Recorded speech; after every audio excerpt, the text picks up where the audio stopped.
नमस्कार, आप देख रहे हैं YBN न्यूज। मैं हूं आपके साथ मुदिता। भारत आज अपना 77वां गणतंत्र दिवस मना रहा है। दिल्ली का कर्तव्य पथ आज न केवल हमारी सैन्य शक्ति का गवाह बन रहा है, बल्कि हमारे लोकतंत्र की उस रूह को भी दुनिया के सामने रख रहा है, जिसे हमने 26 जनवरी 1950 को अपनाया था। ये दिन हमारे संवैधानिक मूल्यों, न्याय, स्वतंत्रता और समानता का प्रतीक है। लेकिन जब हम गर्व से तिरंगा लहराते हैं तो एक सवाल अक्सर जहन में आता है कि हमारे पड़ोसी देश पाकिस्तान में गणतंत्र दिवस कब मनाया जाता है? क्या वहाँ भी 26 जनवरी का महत्व है? जवाब है नहीं। पाकिस्तान अपना गणतंत्र दिवस 26 जनवरी को नहीं बल्कि 23 मार्च को मनाता है। आखिर इसके पीछे की वजह क्या है? क्यों एक ही साथ आज़ाद होने वाले दो देशों ने गणराज्य बनने के लिए अलग अलग राहें और अलग अलग तारीखें चुनी? आज की इस विशेष रिपोर्ट में हम इतिहास के पन्नों को पलटेंगे और जानेंगे भारत और पाकिस्तान के गणतंत्र के बीच का वो बुनियादी अंतर। भारत के लिए 26 जनवरी सिर्फ एक तारीख नहीं, एक प्रतिज्ञा है। 1950 में इस दिन भारत एक डोमिनियन स्टेट से निकलकर पूर्ण गणराज्य बना था। हमने एक ऐसा संविधान अपनाया जो दुनिया का सबसे बड़ा लिखित संविधान है। आज कर्तव्य पथ पर जो परेड निकलती है वो सिर्फ हथियारों का प्रदर्शन नहीं, बल्कि उस संविधान की रक्षा का संकल्प है जो कश्मीर से कन्याकुमारी तक सबको एक धागे में पिरोता है। लेकिन पाकिस्तान की कहानी इससे बिल्कुल जुदा है। पर क्या आप जानते हैं कि भारत ने संविधान लागू करने के लिए 26 जनवरी की तारीख क्यों चुनी? इसके पीछे एक गहरा ऐतिहासिक राज है। दरअसल 26 जनवरी 1930 को कांग्रेस के लाहौर अधिवेशन के बाद पंडित जवाहरलाल नेहरू के नेतृत्व में पूर्ण स्वराज का संकल्प लिया गया था। उस समय स्वतंत्रता सेनानियों ने तय किया कि हर साल 26 जनवरी को स्वतंत्रता दिवस के रूप में मनाया जाएगा। 1947 में आज़ादी भले ही 15 अगस्त को मिल गई हो, लेकिन उस 26 जनवरी की ऐतिहासिक गरिमा को बनाए रखने के लिए हमारे पूर्वजों ने 2.5 साल इंतजार किया और 26 जनवरी 1950 को अपना संविधान लागू कर देश को गणराज्य घोषित किया।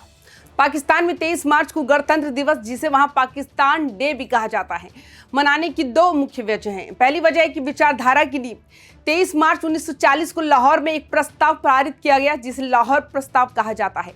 इसी दिन एक अलग मुस्लिम राष्ट्र की आधिकारिक मांग की गई थी। दूसरी और सबसे बड़ी वजह है कि संविधान का अपनाया जाना। भारत ने जहां आज़ादी के 3 साल के भीतर ही अपना संविधान लागू कर दिया था, वहीं पाकिस्तान को अपना पहला संविधान बनाने में 9 साल लग गए। लाहौर प्रस्ताव के ठीक 16 साल बाद 23 मार्च 1956 को पाकिस्तान ने अपना पहला संविधान आधिकारिक तौर पर अपनाया।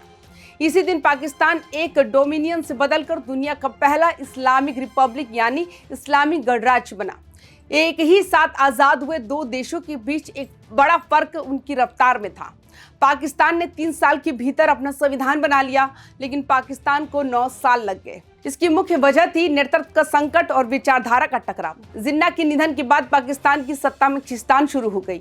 वहां इस बात पर सहमति नहीं बन पा रही थी कि देश का स्वरूप कैसा होगा, पूरी तरह इस्लामिक या लोकतांत्रिक। इसी उलझन और सत्ता के संघर्ष ने पाकिस्तान के गणतंत्र बनने की राह में रोड़े अटकाए।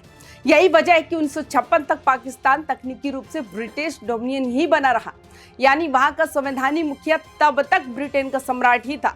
भारत का संविधान 1950 से आज तक अडिग रहा है, लेकिन पाकिस्तान का संवैधानिक सफर बहुत ही अस्थिर रहा है। 1956 में जिस संविधान को बड़े गर्व से लागू किया गया था, उसे महज 2 साल बाद यानी 1958 में ही निरस्त कर दिया गया और वहां मार्शल लॉ लागू हो गया। इसके बाद 1962 में एक नया संविधान आया, लेकिन वो भी ज्यादा टिक नहीं सका। आज पाकिस्तान जिस संविधान पर चल रहा है वो उसका तीसरा संस्करण है, जिसे 1973 में बनाया गया। हालांकि इसमें अब तक कई बड़े संशोधन किए जा चुके हैं। भारत और पाकिस्तान के लोकतंत्र में सबसे बड़ा अंतर निरंतरता का है।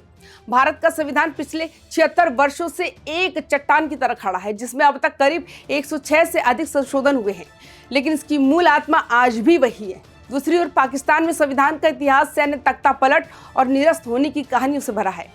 वहां 1956 और 1962 के संविधानों को सेना ने पैरों तले रौंद दिया। आज वो 1973 का संविधान वहां लागू है, वो भी कई बार सस्पेंड किया जा चुका है।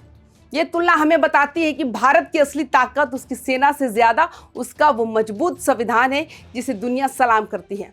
जैसे भारत में 26 जनवरी को भव्य आयोजन होते हैं, ठीक वैसे ही 23 मार्च को पाकिस्तान की राजधानी इस्लामाबाद में सैन्य परेड होती है, राष्ट्रीय पुरस्कार दिए जाते हैं और पूरे देश में छुट्टी रहती है।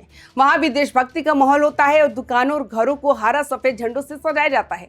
लेकिन दोनों देशों की गणतंत्र में एक बुनियादी फर्क है। भारत एक धर्मनिरपेक्ष गणतंत्र है जहां संविधान सर्वोपरि है, जबकि पाकिस्तान ने खुद को एक धार्मिक यानी इस्लामी गणतंत्र घोषित किया है। आज 26 जनवरी के इस पावन मौके पर हम भारत के उस संविधान को नमन करते हैं जिसने हमें विविधता में एकता का मंत्र दिया।